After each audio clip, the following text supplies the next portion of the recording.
Good morning, ladies and gentlemen. Jared is selling his McLaren 720s for 3.5 Bitcoin. He is joining us live right now to dive into how he made his riches, that bought the McLaren, and why he is selling it for number go up magic internet money, aka Bitcoin. Jared, we will dive into selling the McLaren for Bitcoin, how you got orange pilled. But first, I know you've got a real estate background. Why real estate, and what is your biggest success story there?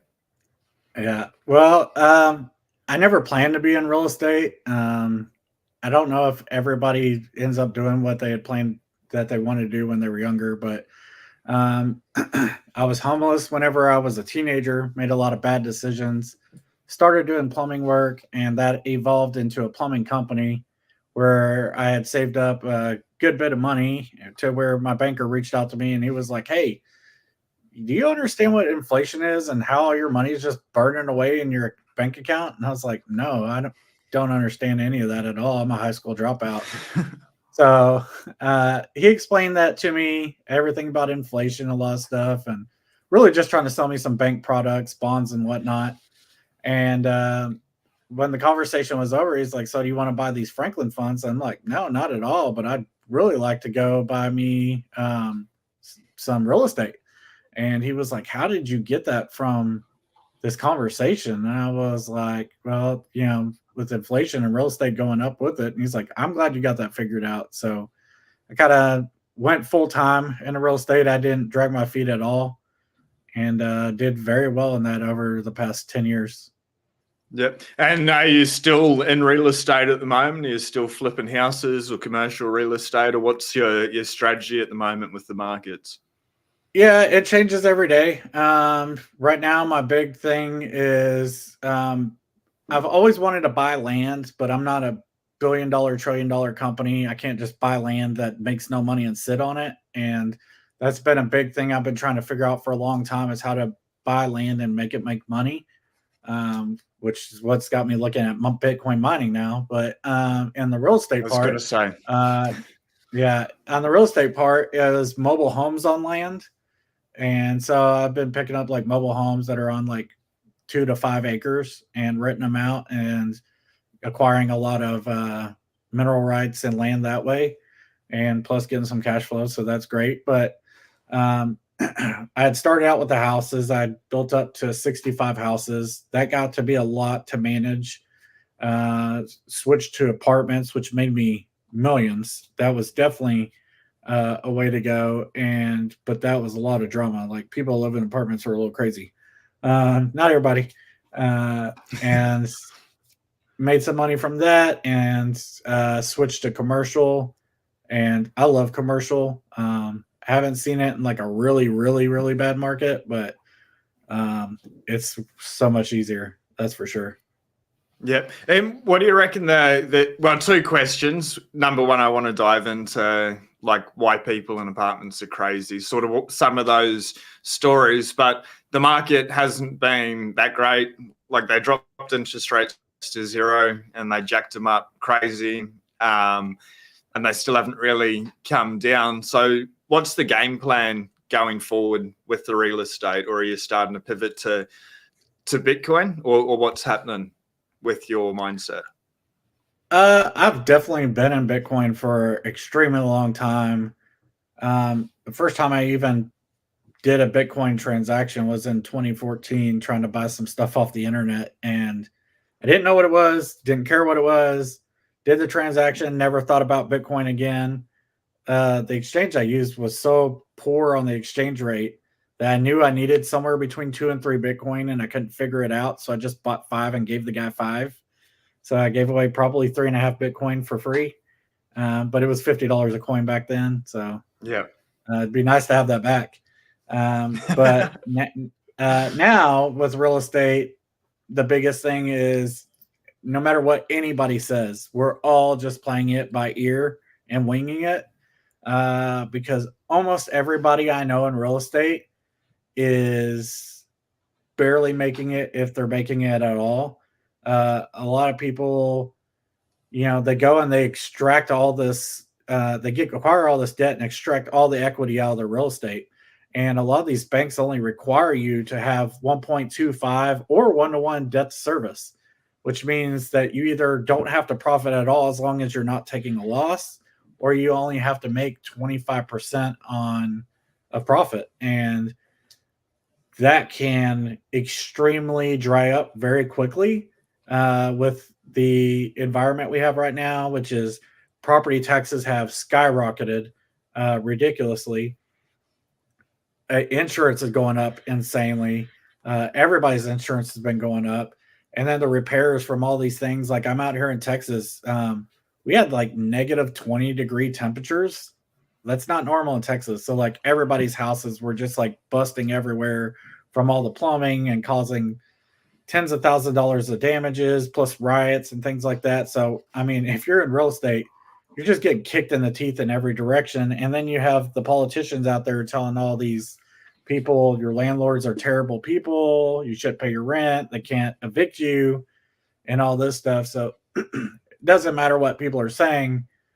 Everybody in real estate is barely making it by.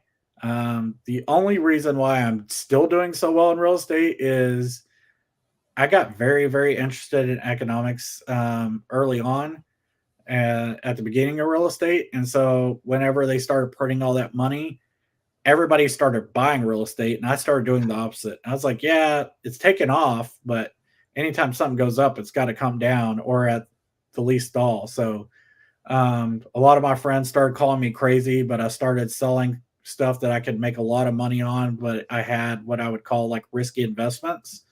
And I started like letting those go, and then just got out of a lot of debt and got very liquid because I focus on what's I call a burn rate, which is just how long can I last? If all the money stopped, if real estate just turned off, how long can I last?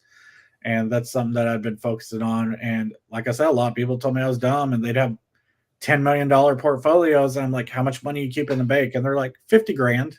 I'm like, there's no way. Like my bills are more than that a month. Yeah. And they're like, yeah, but you know, you always got money coming in. And if something bad happened, you can just sell. And I'm like, no, you can't. When something bad happens, nobody's buying. So you can't always just sell. Yeah. And yeah, that's turning to not work out for a lot of people. But I mean, the Bitcoin part's been working out great for me. I've tried to really be a spokesman for it to a lot of these investors, but they're not always receiving that too well, which you've seen on that Facebook post. Yeah, there's let's pivot. Let's dive straight into it. So 2019 McLaren 720s looks like a really nice sports car, a whole lot of fun. Yeah, saying Bitcoin Peer talks me into selling, but you have had a whole lot of pushback from a whole lot of people in regards to it. So what's the story behind the McLaren first off? How'd it come about? How'd you end up buying a McLaren, or why'd you buy a McLaren? And now why you're selling it for Bitcoin? Yeah, so I'm going to be straightforward. Like, I'm not that guy when it comes to a McLaren. Like, I don't wear skinny jeans. I don't have a man bun. I don't have a Rolex. I don't have any of the requirements to be cool enough to be in a car like that. I mostly just drive my pickup truck, and I live on a ranch. I love the car. It's a great car. I think it's just too cool for me. And I have a friend that's a millionaire. And of course, you know, the way the economy is right now, he got himself in some money trouble and wanted to borrow some money. And I was like, hey, man, I'm like 10 times out of 10 lending people money and it not working out for me. So I don't want to do that. But what I can do is I can buy this car from you at an extreme discount, and you can buy it back when you're in the shape to do so. And so we signed a contract, and we agreed that he could buy it back in 3 months at the exact same price I bought it for. You know, I'm not trying to make money off friends. But here we are exactly a year later. I think it's like a year and 4 days. And he still has not been able to recoup. So I'm just the owner of a McLaren. And yeah, I like to drive the car. I haven't driven it much. I drive it like once a month, mostly to like networking events or, you know, to a Dallas Mavericks basketball game or something. But I seen Pierre make a post talking about how you could spend 200 grand on a car, or you could buy a 50 grand car, put the 200K into Bitcoin, and then let it be, you know, $500,000-$600,000 during the cycle. And I believe that because I think this is my third epoch to be in. I don't look at the price no more. Everybody's like, "Oh my god, Bitcoin crashed to 60," and I'm like, "It's not crashing to me." Like maybe it's because I didn't buy at 60 that I'm not sweating it, but I'm definitely a rate of return kind of person. I'm always looking at ROIs, and I think somebody could love to enjoy that car very much. I think Max Kaiser would look great in it if he wants to buy it. And I'd like to sell it and invest the rest of it into some more Bitcoin and let it ride. Yeah. Awesome. And so you said like you got into Bitcoin 2014, I believe, to buy something off the internet. Sounds like my journey. Then I forgot about it for a while. Maybe you forgot about it for a while. Have you been accumulating Bitcoin like over these last 3 epochs? I forgot about it in 2014, never thought about it again. To be honest, I didn't even remember the first time that I bought it until like 3 months ago. I was going through PayPal and saw where I bought it, and because you had to use PayPal to buy the Bitcoin. And I was like, oh, okay. But no, during 2016, I bought at the time what I thought was like a large purchase. I put 10 grand into it. People thought I was insane. And when it took off, I pulled back out my original 10K investment and still had like a lot of money in Bitcoin. And so when the next crash came around during COVID, I'm not going to specify how much I put into it, but I put a very heavy 6 figures into it. And that just turned out extremely well for me. Yeah. And I still haven't figured out some things because I know that Bitcoin's not supposed to cash flow. That's the first thing that any tech developer is going to yell in my face when I say this. But like investors need, 3 things. They need equity, they need cash flow, and they need tax deductions. And that's why they're all in real estate. That's what they get from it. And I've been trying to figure out how to make that work in Bitcoin, which I think I figured out with Bitcoin mining. I just don't know enough about it yet, but it seems to check all the boxes. But that's the only reason why I haven't gone more into it is still got to make some cash flow, You got to pay the bills because we're still living in a fiat dominant world. And so still got a lot of taxes that we got to pay. But it's definitely got me looking a lot more into Bitcoin mining. The people that seem to really be doing it don't want to talk about it. But I learn a lot. I ask a lot of questions, and I know how to force my way into the right room. So hopefully that works out. And then I'm going to be a loudmouth and tell everybody. So that way everybody can do something. Yeah. After the show, I'll put you in contact, if you like, with Piers from MineRacks. He's a guy over in Australia, but he's got a very good understanding in the Bitcoin mining space. Also, Rob from Ride I found very accessible as well, and you got Pierre as well. I found it pretty easy to be able to have the conversations, but maybe not dive into the depths that you're looking at. Is that because you are in Texas and you've got the ERCOT grid and stuff there? Is that where you'd think about doing Bitcoin mining, or overseas, something with different electricity rates? Or I've been looking into both. I've got a guy today that's telling me in West Texas he's getting electricity at 4 cents a kilowatt. And wow. I don't know if that's true because I'm in Texas, but on the east side, and I'm paying like 14 cents, which is why I have solar. Which lucky enough cancels out my bill. But I've got to figure a lot of this out and figure out how, if you buy the miners, how long are these miners going to be good for? Not just like burning up from overheating or whatever, but just before they're no longer going to get you that rate of return. Because you got a lot of people out here showing all these diagrams, but I've been in real estate a long time, and I know do not trust anybody in real estate because they will show you all these graphs of all this money they're going to make you, and most of it's hogwash. So um, I'm just trying to, I don't really trust people. I want to know that I'm getting into a great partnership. And then once we earn each other's trust, we could probably do some amazing things together. But I've got the money and I definitely will put in the work. I'll probably work harder than anybody. If I found the right facility, I would fly out there and stay out there until that thing was built and operating, you know. Um, I'm definitely not scared to work on something and get it done. But it's not just all about the money. I like what Bitcoin can be. I do understand a lot of things about Bitcoin that it could be that I don't like. None of those things have happened yet. It seems like people are doing a good job at keeping stuff in check. So, but I do believe in the future of it. For one, I think it could be great uncensored money. Two, I think the governments will want it because money, taxes, and everything has always been made to manipulate people into doing what the government needs. And right now, the world needs energy, and Bitcoin mining helps stabilize the grid. So I understand that, and I think that's going to work very well with this. And so, as our energy needs grow with AI and robots, I think they're going to become very, very supportive of mining.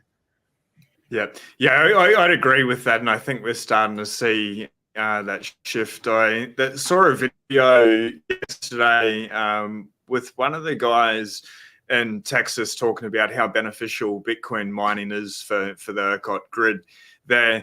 And it only needs to start in one place, whether it's, over in Texas or El Salvador with geothermal, or other places, Paraguay using hydroelectric to be able to mine. The world now, because we're so interconnected, is looking at all these little experiments. And if people are prospering or they're not having rolling blackouts and they can ramp up and turn off on a dime to be able to stabilize the grid, I think that is something that, like, it's so foreign. It's such a different concept. Anything, we've never had this technology before, like the opportunity to be able to do this. But they'll see, okay, like it's starting to work, like everything Bitcoin has dreamed about 4 years ago, 10 years ago, they're starting to do in real life.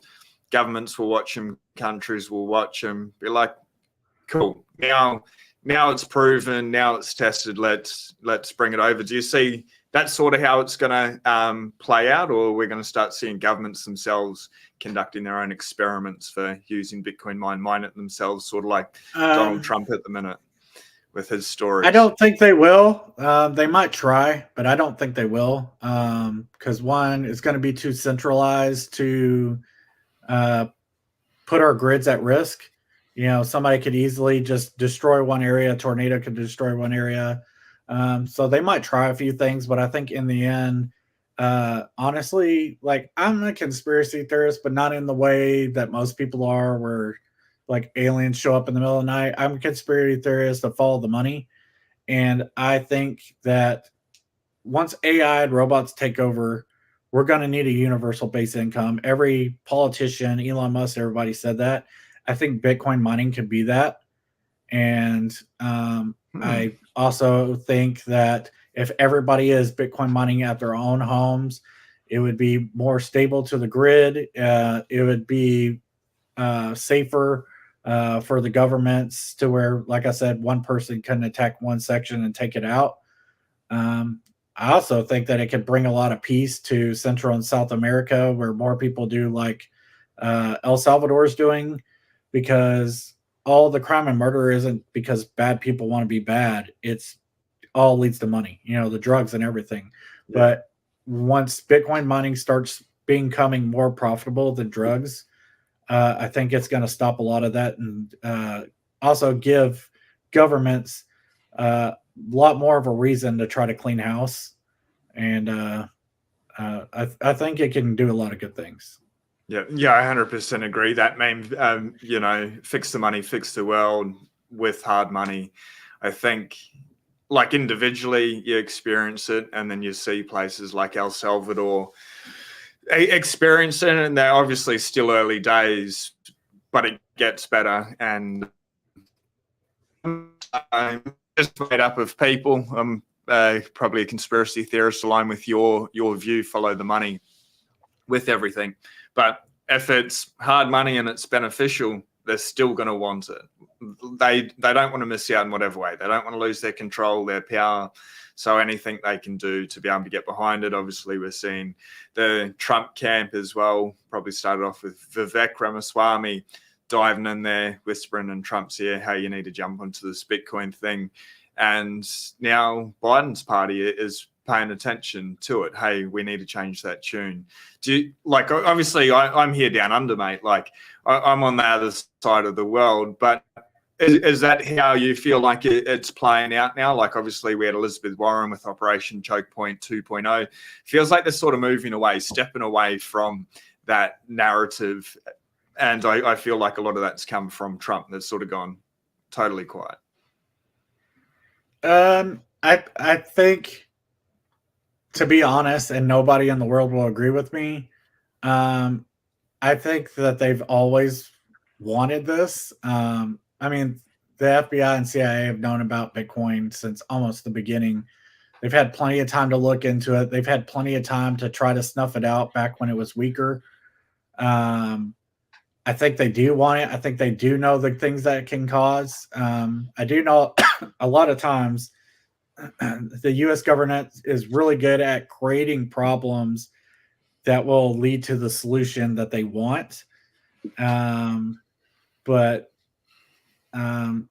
plus, they've got it. They do need a lot of time to create the laws properly to manipulate things to go the direction that they want it to go, which is going to be a win and a loss on some things. But I think for the most part that they want it. I think a lot of it where they say they don't a show.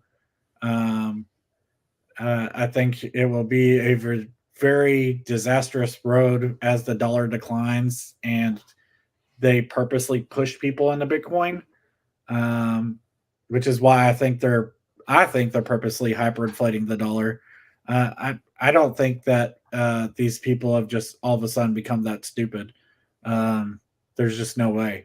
But like I said, I don't think anybody in Bitcoin is going to believe me on that, or agree. But that's my thoughts on it.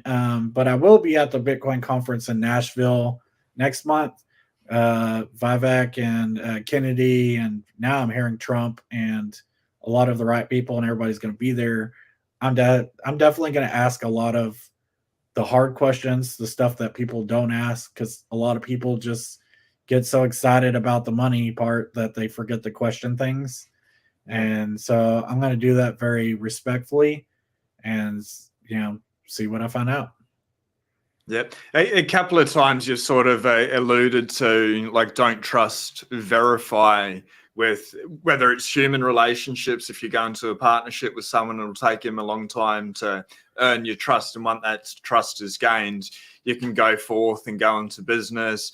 It sounds like with everything related to Bitcoin or real estate or every area in your life, you've not willing just to accept the status quo or what you're being told. You'll find out for yourself. Like, where's that come from? And I guess how's that served you through it? And is there like positives and negatives to having that mindset in life? I definitely think it's kept me safe. I've seen a lot of people fall for very obvious mistakes and scams in my life, especially in real estate where everybody's after your money. But like, isn't that what started Bitcoin, is not trusting banks? And I think a lot of Bitcoiners forget that. And they just like see somebody say the word Bitcoin and like all's forgiven. And yes, master anything you say the second they hear that. And they got to remember sometimes can't always just do that. You need to make sure that it's not a wolf in sheep's clothing, which can very much happen, especially in any field that has this much money involved.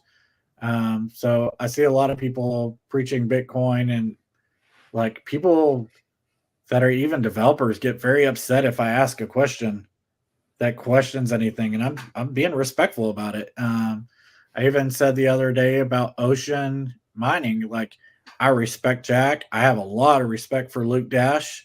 Um, but I also know that he's very short fused, and they talk a lot about how censorship is terrible.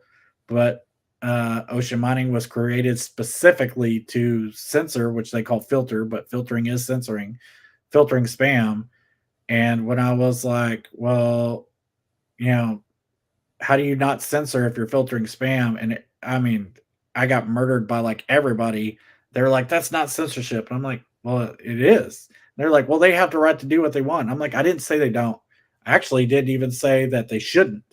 Yeah. I do believe that it will split up to where there are banks, which are just people who only mine money, and there will be people who only mine, ordinals, NFTs, whatever you want to call them, which will be like airline tickets and things like that are on Bitcoin. I think those will still be businesses. But just for me asking, I'm not arguing the filtering part. I'm just saying that's still censoring. So just keep doing what you're doing. Just don't say you don't censor because that's what you're doing. And I got like murdered by everybody because how dare you question the king, I guess. And Luca was actually the most respectful person, which is why I have a lot of respect for him. Like I said, I never questioned whether or not you should filter spam. Just understand that filtering is censoring. And so if you're doing that, don't say that you don't censor because that's what you're doing. So. Yeah, it's nice to have, I guess, the mindset where I'll just question everything, and like you were saying, it doesn't matter if you agree or not. Like you just want to know where they're coming from. One of the things that you said earlier, Jared, is like maybe the government's doing this all by design, creating a problem, implement a solution. Like that's the steps that they do, crisis, make everything worse, and then they present whatever their end goal is. And I agree, most people in Bitcoin are not going to agree with you in the slightest. But for the joy that the government is pushing us towards this Bitcoin and people will be mining it from home, potentially UBI. But I haven't been able to re-find it again, but with an article on the IMF website, I believe last year, and they were very pro Bitcoin in that article. So there are sort of like these little breadcrumbs that very easily can lead someone like yourself to think that. And I've definitely questioned it. Like it's an idea, I guess, worth exploring, isn't it? It may or may not be true, but they said you'll own nothing and be happy. And technically, if everything you own's on the Bitcoin network, technically you own nothing and people should be happy. And I'm like, I really honestly think a 3-letter agency is Satoshi. People are going to murder me for that. It's what I believe. I have friends who used to work for 3-letter agencies that tell me that they worked in blockchain in the 90s, which is mind-boggling because there wasn't even really like much internet then. But to understand that they've been working on things like that for that long, and who knows what technologies they have that we don't see. By the time they show us fighter jets, they've already had it for 20 years. People have seen them and thought they were UFOs before they find out about it. So who knows? They might have had AI for a lot longer. They could have had, these quantum computers for the past 20 years. You never know. But I do believe they want this. I do believe that they're going to keep causing fights. I do think that right now they're purposely destroying everybody's currencies to push them into Bitcoin. I think they're doing all this stuff rattling the tree to get people to pivot in an orderly fashion. But once again, whether I'm right or wrong doesn't change anything. So I don't get too like hard up on it. I hope people don't hear this and like lose sleep over it, because whether or not that's the truth or Satoshi's like some guy in Japan or whatever, it doesn't matter. It doesn't affect or change anything. If you like Bitcoin, then great. If you don't, learn to change the code. That's the whole point. Yep. If you don't like Bitcoin, I guess just read more books and challenge that thinking there. Jared, have you read the book, the Genesis book? I have not. I've tried to get my hands on a few of these books, but a lot of them are really hard to get a hold of. Yeah. Genesis book, if you can't get a hardcover or a paperback, if you've got a Kindle as well. But it's a really good read, and it dives into like the journey of the cypherpunks going back to the 80s and 90s as well, and sort of the steps that led to Bitcoin and the people involved. I guess more in line with your thinking, of questioning Bitcoin, where to originate from. SHA-256, I believe, was created by the CIA. Definitely a three-letter agency that created the SHA-256 algorithm, which is all Bitcoin's based on.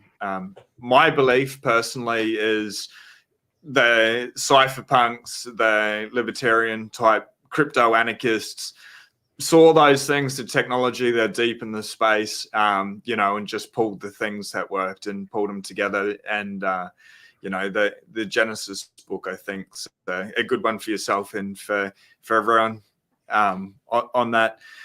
But not a bad thing, like, just to keep going down this rabbit hole. If the governments were to be pushing this agenda, ultimately it's going to be a good thing for everyone that's buying, stacking, and chilling right now.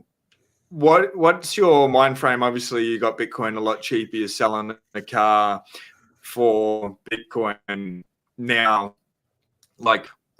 So you bought the car a year ago. It would have been probably a better deal for yourself to just put that money into Bitcoin and be worth maybe twice as much as what it is now. You would have been able to buy 7 for the price, 7 to 10 for the price, but you're swapping a toy, a supercar, for Bitcoin at the price it's at $66,000 today. For someone that's just not doing a swap, what are your thoughts about accumulating Bitcoin with sort of the coming from a real estate background? If you talk to people that are in real estate at the moment, they're struggling a little bit. What type of conversation would you say in regards to checking out Bitcoin and learning to understand what it is? Well, I found, whether people are in real estate or not, there's only 2 kinds of people. The ones that immediately tell you to shut up and start mentioning tulips, and calling it a scam and all these things. And I tell them immediately, I'm like, the people that taught you that are the exact same people that are like buying 1,000 Bitcoin a day right now, right? And of course, they don't even look up into it or anything. They're like, no, that's not true, and they're done. The other type of person, very much interested in buying it. They only want to buy it for monetary reasons, which is not exactly why I like to get it, because I'm not going to, like, people are like, all right, so what price do you sell? And I'm like, no, like, I'm not going to sell it. They're like, then why buy it? And I'm like, you just don't understand. It's like, that's not how this works for me anyway. But for the people that do want it, there's 2 kinds. They're the kind that wants to buy like $5 worth. And like, okay, I'm glad you're doing anything. Like, anything's better than nothing, but that's not going to be life-changing for you. And then there's the people who are like, all right, I'm going to put 100K towards it. Like, how do I do this? And back in the day, I really didn't have good options for people, because I really didn't want to send them to Coinbase, because I knew they'd come back and do what one friend did. And he's like, all right, I bought Shiba Inu instead because somebody said that was better. I'm like, oh my God. Yeah. But then I told people Cash App, but Cash App only lets you pull out $2,000 a week. And so then you got all that tied up in a wallet instead of on a hardware wallet. And but now there's a lot of companies out, there's Unchained and OnRamp and all these people that will help you Swan, and they help people. They help people from beginners. They help people do large purchases, and That's really nice that there's becoming more and more entrances instead of just exits. So that's helping onboard people. A lot of people think when you're onboarding them that it's like a Ponzi scheme where I get something out of it. I can assure you I'm not getting Robin Hood's not sending me $25 when I tell you to go buy Bitcoin. I'm getting nothing out of it. It doesn't make the price go. Your $50 is not making the price of Bitcoin go up another 20 grand. So that's not helping me. I just tell people for their own benefit, because if the dollar does ever bust and you have to go work all day long to make 8 sats a day, wouldn't it be nice if you already had even 50,000 sats, which is like 10 cents today? Like, wouldn't it be nice to have that much already aside in savings? And so I just, right now, I try to keep 1 foot in the door, 1 out, which means like I'm playing the Bitcoin game and accumulating as much as I can and learning, which is the most important thing, as much as I can to try to be like ahead of the game, while also playing the fiat game as well, because you have to, and acquiring fiat, paying my bills in fiat, paying my taxes in fiat, and dealing with the IRS in fiat. The joys, hey, been doing a lot of tax lately with the end of the financial year, and every time you're like bastards, but it is what it is. You know, if you're paying tax and you play the game, it is what it is. It's the system that we're in currently. So yeah, they can have it, I guess.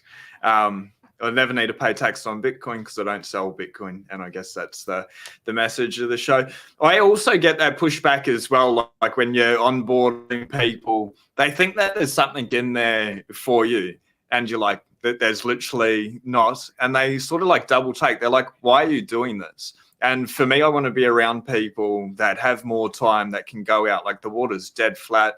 Went down to the beach, saw the sunrise, posted a video on X, proof of work, ladies and gentlemen, there this morning. But to be able to have the option and just to be able to play or do whatever we want with people, you'll want those people, and you just don't want people suffering. Everyone's suffering from inflation at the moment. And like that's the point. But why do you want people to understand Bitcoin for themselves? Well, one, if inflation doesn't get resolved, they're going to need it. That's for sure, because everybody that's like, hey, this is fine, doesn't know people that make minimum wage or just make like a normal salary, because this isn't fine for a lot of people. There's just a lot of people who aren't surviving right now. And I'm trying to tell people like, okay, but like if you were in Bitcoin right now, you would be surviving. Like however much inflation's doing, your money would be as well. And it's a lot easier if you don't have like a high net worth to just keep everything in Bitcoin and use an app like Fold or something and to pay your bills and survive and keep up with inflation. But what we're doing right now isn't working. And we have a high risk of inflation. We have a high risk of deflation. Both have the potential, not guaranteed, but the potential to leave the entire world, not just Americans. I know we have big egos and think the world revolves around us, but both has a potential to leave the entire world really in bad shape. And I believe that if they at least just tried to do a little bit in Bitcoin, maybe they'd be doing a lot better for themselves. Yeah, 100%. Because of that, I've whole coined my entire family. So I have a lot on the line. Legend. A question. You've been over the States, me being in Australia. The US government, out of any government, has more Bitcoin than any other country in the world. But they were selling it and they had a release, and I thought they would have sold it all by now. That looks like that's either stopped, it's been on pause. What do you think their game plan is now? Are they starting to wake up to the fact that, hey, maybe we shouldn't be selling this off? I think they still own like 200 I think they earn about 1% roughly. I'll bring it up, but while we get your thoughts. Well, one, it's very hard to guess what the government's doing, because if they're only second to Elon on playing games and confusing people. I think that no matter whether they sell it or they don't, which I hope they don't, but whether they do or they don't, they can easily get it because they can print all the money in the world to acquire it, put it in their treasury, and probably be okay. But also, they're feeding a lot of this stuff to BlackRock, and in my opinion, BlackRock is the Fed. So that's a politician running the place. BlackRock solely, in my opinion, a big reason for the 2008 crash, which I think was Fed designed, and they are just feeding all this Bitcoin to them and feeding the way for their ETFs and everything. So even if BlackRock has it, in my opinion, the government has it. But also, in my opinion, even if they gave it all away, even if there's not a tax, money always rises to the top. So they could acquire it really quickly, even if there wasn't a tax. If it was switched to like a VAT or a sales tax or anything, I mean, they'd be looking pretty healthy pretty quickly. Man, that's so interesting. Just really quickly, I just want to bring up today's sponsor may help out a few people working closely with the Bitcoin Way, Safety and Moose, the author of the Bitcoin Standard. It's the best book on Bitcoin, this author, this man here. The Bitcoin Way is a service that I've always wanted. But Tony and the team, 25 years cybersecurity experience. Super simple. If you've got Bitcoin on exchange, they can help you put into an air-gapped wallet, run a node, be self-sovereign. The second service, they've got a 3-stage approach. Number one, get your money right. Number two is lock yourself down on the internet, become a ghost if you want to, remove all those breadcrumbs. Number three is get a second passport to be self-sovereign. Jared, for yourself, diving down the Bitcoin hole, and for everyone, link top of the description, the first 30 minutes is free. But now that you're diving down the Bitcoin side of things and you have been here for a while, you're asking a lot of questions. What are your thoughts about like digital IDs, CBDCs? Like you brought up Bitcoin maybe being UBI, but CBDCs are a very different beast in the way that they want to implement them. Do you think they're going to try to take away freedoms first, or do you not think about it at all and then being self-sovereign with like a second passport or the option to be able to get around as a high net worth individual? So I've decided that you're definitely going to make me the most hated man in Bitcoin, because I'm going to answer these honestly. And just before you do, I just want to say it's great to be able to hear both sides of the conversation. Everyone just have an open mind. I have no idea what you're going to say, but go for it.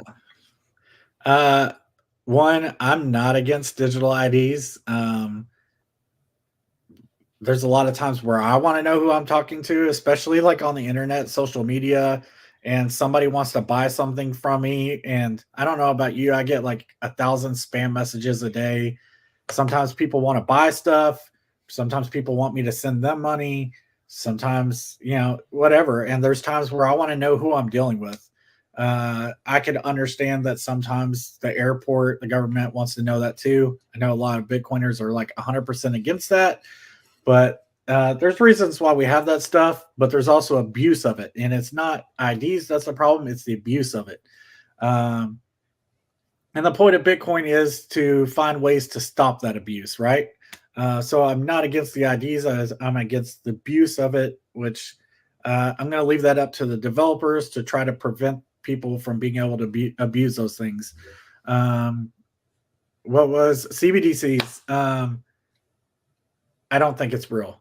I think it's, like I said, man, the government's always been great manipulators, whether it was like the Native Americans, whether it was a lot of other things in the world, the Louisiana Purchase, whatever. They're really good at doing what it takes to end up where they want to be.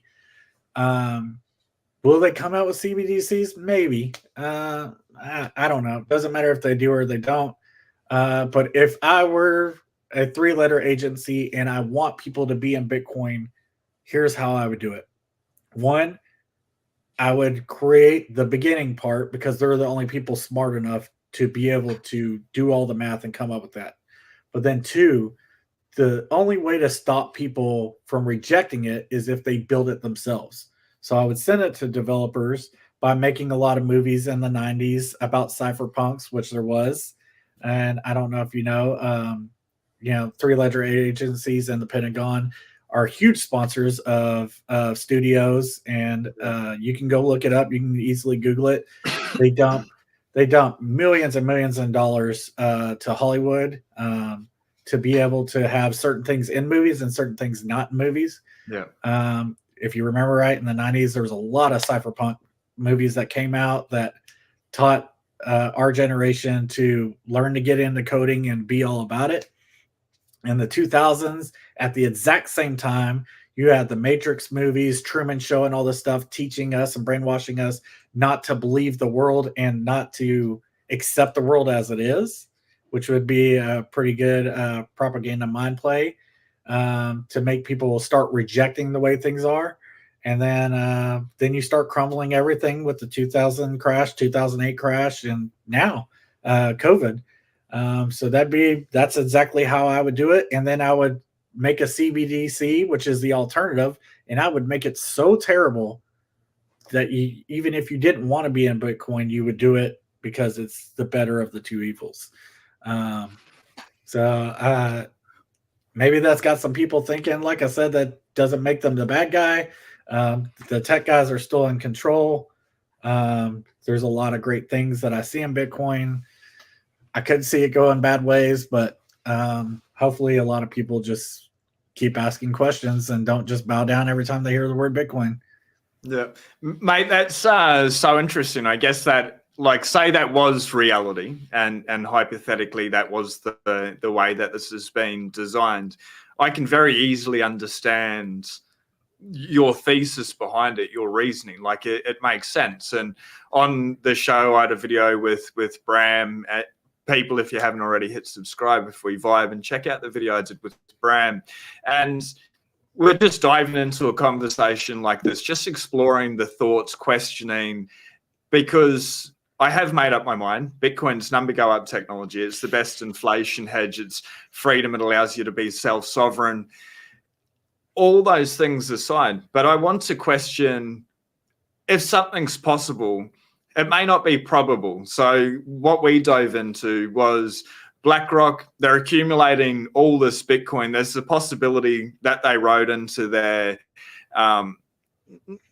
sales letter, basically, or their filing, that they could fork Bitcoin and they can go with the other fork. So hypothetically, say BlackRock accumulates 5% of all the Bitcoin holdings out there. Bitcoin forks, they go with the fake fork, give that to all their clients, and then Bitcoin's main price crashes for now, and they keep that. Larry Fink keeps that, sells it to all his crony friends. They've now got the real Bitcoin. A couple of years later or whatever, Larry Fink says, hey, it was a mistake. The real Bitcoin's the real Bitcoin. That one that forked off isn't. People get decimated. Unlikely, not at all. The possibility of that happening, I think, is so tiny, but it's possible. And I'm not saying it's popular. I'm not even saying I believe that's going to happen. But I still want to have like these rabbit hole questions and dive down and like, why the hell not? We've got all the time in the world to be able to explore it instead of just hearing something and being like, okay, BlackRock's here. They're going to send it to the moon. It's all going to be gravy, baby. Like, is that sort of how you approach each little topic? Yeah, I just consider all the options, and I don't put much thought into them, but I know I am aware of all the options of way things that can happen. BlackRock was very clear up front that they have the right to ever choose which fork there's going to be. I think that'll only be like small problems when some bips come up, and like I said, I'm not a developer. I don't know how it all works. But I do think that they will become a very large voice and a very loud voice in the way things go in the future. That's why it's up to a lot of these people that are into tech to just keep an eye on things and to always question, man. We say it, y'all wear the shirts all the time. You'll say it all the time. Don't trust, verify. And you got to do that stuff with people in Bitcoin too. All the mining companies, all the huge marketing people. I was trying to find a proper word that wasn't going to upset some people. There's a lot of amazing marketing people in the Bitcoin world. Don't trust them, man. You got to go verify. Like I've even gone to El Salvador to go see what's really going on there and see, like, are people really using Bitcoin? How much of it are they using? Like where are we really at on how fast this is going to happen? And I really hope people do that as well and don't just become an echo chamber and say, no, this is the way it is. I've never actually checked for myself, but some guy told me. So I think that's the most powerful takeaway, literally, is don't trust, verify, question everything, so that you get to the conviction whether you either buy, stack, or chill, or if from verifying you're like, nah, Bitcoin's not for me, like, let me know why. I'm always questioning why this thing's not going to work out. Diving back into the McLaren really quickly, obviously 3.5 Bitcoin, it's up for sale. Have you had anyone reach out? And if they have reached out themselves, are they Bitcoiners or are they people that are predominantly on a fiat standard? I've had a lot of people reach out. A lot of them just to talk about the car. A lot of them just to talk about Bitcoin. Maybe one person that's somewhat interested in it. It is a really expensive car. They're like $480,000 new. I think at 3.5 Bitcoin now is only like 250,000, but that's a lot of money for somebody to spend on a car. I understand that. It takes a long time to sell them anyways. The days on market for them is like 4 months to sell one, and that's selling it in fiat. And Bitcoin's going to be a heck of a lot harder. I will take fiat, but if I do, I'm just going to take it and put it in Bitcoin. Yeah, I would like to move the car, put that in a Bitcoin, and I would really like to get a position in some kind of Bitcoin company, which I'm having a hard time doing. But I've been the CEO of multiple multi-million-dollar companies, and maybe that selling that car, if it does happen, gets the attention of some companies and get somebody looking my way. But I've owned and operated many multi-million-dollar companies at the same time, and I would love to join up with any Bitcoin company, where mining or tech, software, whatever. I don't exactly need to understand everything about tech to try to help something scale, because I believe in it, and I definitely like to see that happen as well.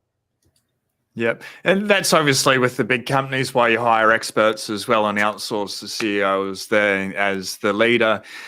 Jared, if we can put you on the spotlight, a lot of people, you've done really well in real estate, accumulating fiat with a whole lot of fiat, disposable income. Obviously, you can buy more Bitcoin.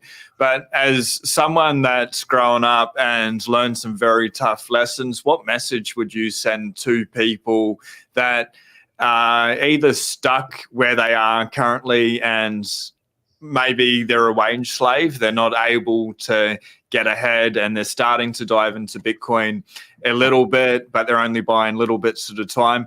Is there any like life advice that's worked for you that you think would be beneficial to share for someone that's maybe starting their financial journey? One, it doesn't matter what you're doing. If you don't know how to take action, nothing's ever going to happen. I know a lot of people have been in real estate for just as long as me. They probably know more about it than me, read more books than me, but they don't do anything about it. So action is very important. You got to take risks, but you also got to understand your risks, and you got to manage those. But as far as like on the Bitcoin side, I just tell people all the time, like dollar cost average, man. Everybody's waiting to like get this large sum of money when I get my tax returns, when my grandma dies, when all this stuff. You ain't got to do all that. Just dollar cost average. It adds up in time. And I mean, I think they said only 4% of the world's worth is in Bitcoin right now. So if you start dollar cost averaging right now, you're still like way ahead of the game. But yeah, anything you do, the most important thing that you can do is just always be learning. I haven't stopped. I really didn't do much learning at all in school. I should have. But I'm reading all the time. I'm reading about real estate, really about the economy, and reading about interest rates. I'm reading about other countries and how their economies are working. I'm reading about Bitcoin. So I'm always just being aware, being knowledgeable, and then you got to put that to work. And you can't be too spread out and trying to do 100 things at once, but you can't be hyper focused on one thing as well, because that doesn't always work out. So pick a couple angles, shoot for the stars. If it doesn't work out, man, you got plenty of time to try again. Man, I absolutely love it. And that takeaway, always be learning. I think that's the greatest. Ladies and gentlemen, I'll put Jared's link below as soon as we finish the live here. It's been an incredible pleasure. Obviously, the car is for sale. I'd urge people buy Bitcoin instead, but still reach out to Jared and have a conversation. Thanks so much for your time this morning, mate. Yeah, and I'm on Noster, so find me.